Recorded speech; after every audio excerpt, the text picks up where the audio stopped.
Quando a gente começa a entrar no universo da astrologia, não demora muito tempo para a gente ouvir que Saturno é um dos planetas mais difíceis, ou que Saturno é o grande vilão da astrologia, o grande maléfico no mapa astral. E é engraçado que um dos símbolos mais importantes da astrologia tenha sido reduzido hoje à ideia de sofrimento. Meu nome é Jander Gomes, eu sou astrólogo profissional, mestre em ciência da religião pela PUC de São Paulo, e eu estou aqui para que a gente possa construir pontes entre a espiritualidade e a ciência. Nesse vídeo, eu quero apresentar uma visão diferente sobre Saturno. Saturno é um dos assuntos mais buscados na astrologia, mas quando a gente olha para Saturno como um planeta de dificuldades, a gente está olhando para uma partezinha da história que contaram para Saturno, sobre Saturno, e não a história toda. Então é muito comum que Saturno seja a representação do símbolo da limitação, de cobrança ou de um símbolo de sofrimento. Mas raramente a gente olha para Saturno e faz a pergunta que é chave para entender Saturno. Por quê? Por que cobrança ou limitação nessa área? O que Saturno está querendo te ensinar? E é sobre isso que a gente vai refletir. Bom, nessa parte 1 do vídeo, eu quero te falar uma coisa. A gente precisa entender um pouquinho dos conceitos, e bem rapidinho. Mas é justo, então, a gente falar de onde vem essa fama toda de Saturno. A ideia de que Saturno, como um planeta difícil, ela não nasce na internet, ela não nasce nos dias de hoje, nos livros modernos de astrologia. Pelo contrário, ela já vem há algum tempo. Então, na astrologia antiga, mais tradicional, Saturno era conhecido como o grande maléfico. Isso vai ficando, tá? Até hoje. Então, quando a gente escuta isso, parece que a gente está falando de um grande vilão da astrologia, de um planeta que está aqui para limitar a gente, para atrapalhar as nossas vidas. E a astrologia não funciona dessa maneira. Bom, para essa visão, eu quero propor algo diferente. Uma das explicações para essa classificação, ela está na forma como os antigos observavam a natureza. Então os planetas eles eram associados às qualidades quente, frio, seco e úmido. Portanto, aquelas qualidades que eram propícias à vida recebia uma determinada classificação, enquanto aquelas que dificultavam a vida recebia outra classificação. Saturno acabou sendo associado ao frio e à secura. Então, são qualidades que não favorecem a vida, enquanto outras favorecem. Júpiter, por exemplo, ele é o oposto de Saturno. Ele é o planeta da expansão. Ele não é seco e ele nem úmido. Não é úmido, pelo contrário, né? Ele tem características que vão supostamente favorecer a vida. Então, muitas vezes, Saturno vai ser referenciado como maléfico e Júpiter como benéfico. Entende? Né, o porquê assim dessa comparação, isso é muito básico, é um dado técnico da astrologia.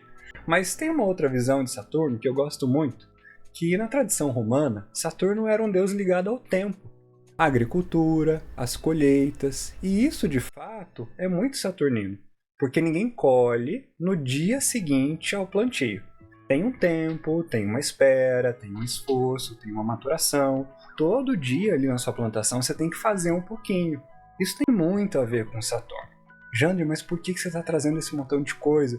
Porque tudo isso vai se somando ao que a gente hoje compreende como Saturno, e a fama que ele vai levando decorre de todas essas afirmações que vão sendo construídas e vão sendo imputadas a ele de acordo com diversas culturas e conhecimentos ao longo da construção do saber da astrologia.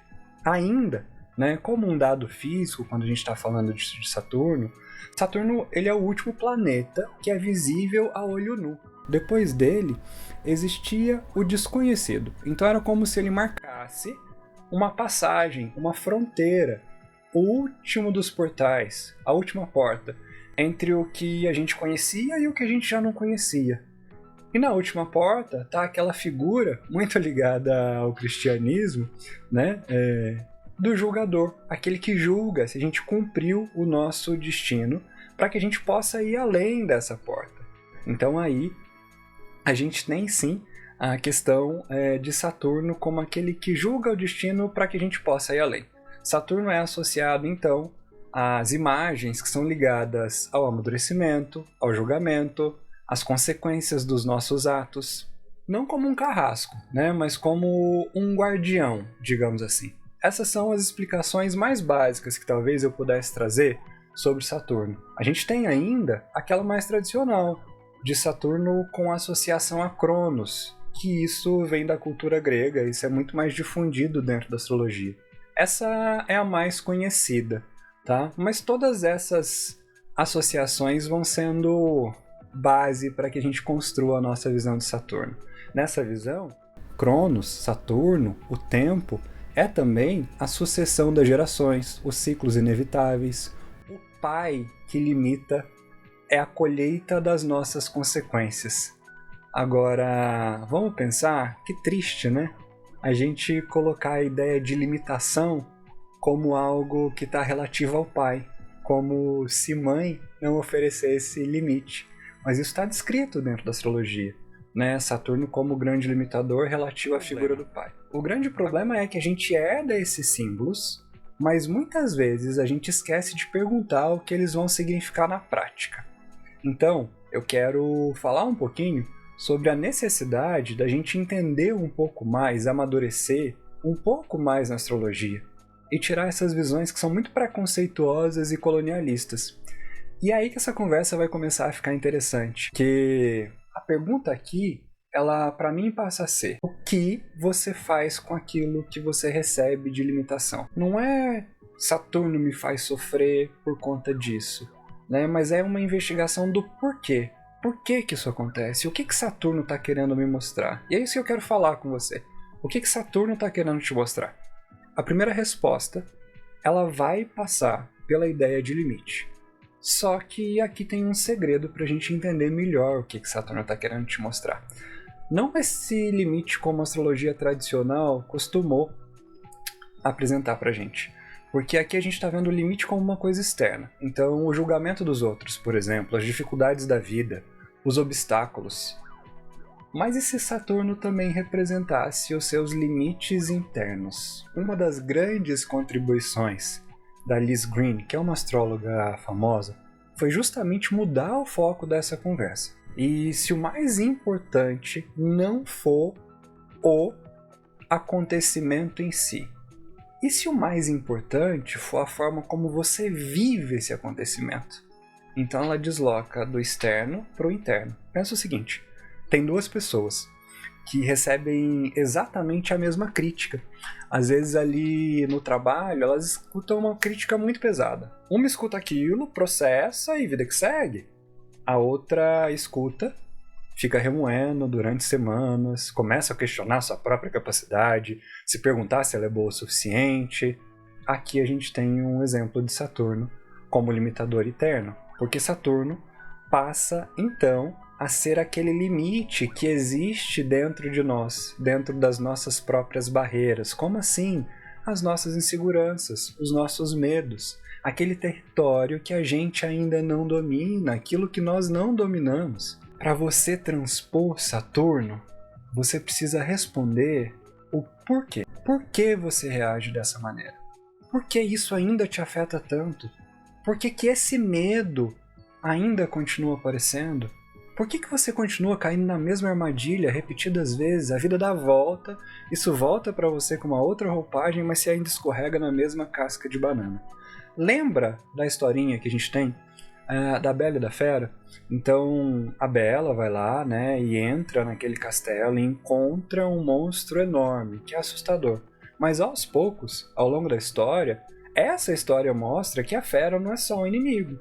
Ela também carrega alguma coisa muito preciosa, mas que precisa ser compreendida para enxergar a beleza naquilo. Então, quando você compreende o que é a Fera, o que é Saturno, quais são seus medos, o que é feio se torna belo, se torna príncipe. Então você vai passar a reconhecer aquilo como amigo. Saturno ele te coloca diante dos seus medos.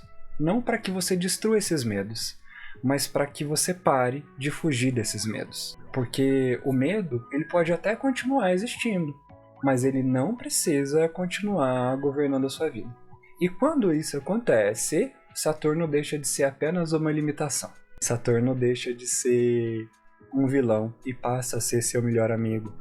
Então, ele mostra exatamente onde está uma das maiores oportunidades de desenvolvimento da sua vida. Você quer saber onde você tem medo e do que você tem medo?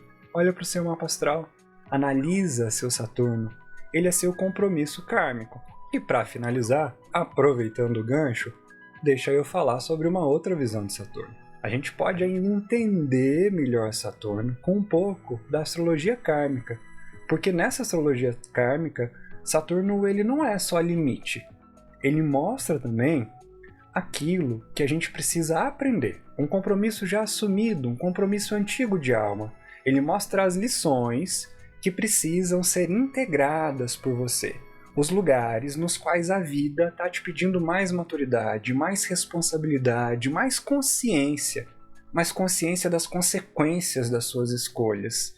Isso é a responsabilidade. Então, rapidinho, eu quero te mostrar, de acordo com essas 3 visões que eu trouxe, o que Saturno está querendo te mostrar de verdade, como, por exemplo, você pode analisar Saturno. Vamos pegar um exemplo de Saturno de casa 11. Sofro com os julgamentos da sociedade, dos outros, a casa 11 fala isso. Então, esse é um limite externo, sofrer com as visões que as outras pessoas trazem, as críticas, aquilo que elas te imputam, te falam. Agora, um limite interno. Aí sempre tem que lembrar do porquê. Por que eu me deixo levar por esses julgamentos? Por que isso me afeta tanto? Quais são os meus limites internos em relação a esse tema? Por que eu dou tanta atenção para a visão dos outros? Por que isso para mim importa tanto e me pega tanto? O que está mal resolvido aqui? E agora, por fim, as lições a serem integradas, onde você precisa ter mais responsabilidade. Se você deixa o julgamento das outras pessoas te limitar, você vai cumprir de fato o que você deseja cumprir na vida? Você está sendo responsável com você mesmo ou você mesma quando você deixa que as visões do outro te limite? É da sua responsabilidade ser aquilo que você quer ser ou você está transferindo para outra pessoa a partir do momento que você deixa ela te definir? Até quando você vai continuar desse jeito? O que você precisa aprender e integrar nessa alma? É por isso que muitos autores, por exemplo, dentro da visão kármica da astrologia, vão associar Saturno a um mestre kármico. Não porque ele te pune, tá? Mas porque ele vai te colocar diante dessas questões que são cruciais, que são os aprendizados que você não pode mais evitar.